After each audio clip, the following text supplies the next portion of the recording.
Oh, mga Lodi at Lodikiks, naramdaman ko na nanghina ako at para akong pagod na pagod at masasakit ang katawan kaya subukan ko ang uminom nito.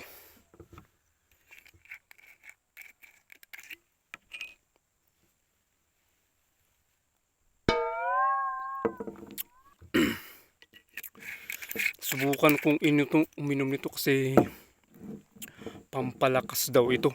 Oh Kasi yeah. nagbuhat po kasi ako ng 10 sako ng feeds. Pakiramdam ko para akong nabugbog. Oh no. Masasakit ang katawan at paa para akong nanghina. What? Kaya ito, uminom na lang ako nito. Baka sakaling makabawi.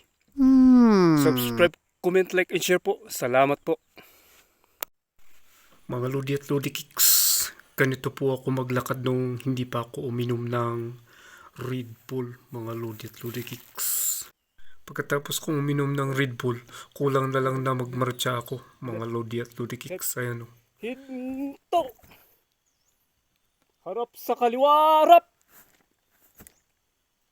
Oh yeah.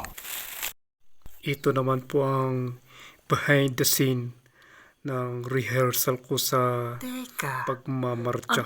Kasi halos nakalimutan ko na. Walang dumating na official notification eh. Nakaramdam ako ng lakas at sigla pagkatapos kong uminom ng Red Bull kaya napamarcha po ako.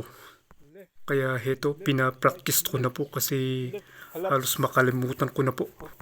Subscribe, comment, like, and share para updated po kayo sa ating mga videos. Salamat po. Ito po yung mga videos kung saan nag-ensayo ako sa paggawa ko ng marcha.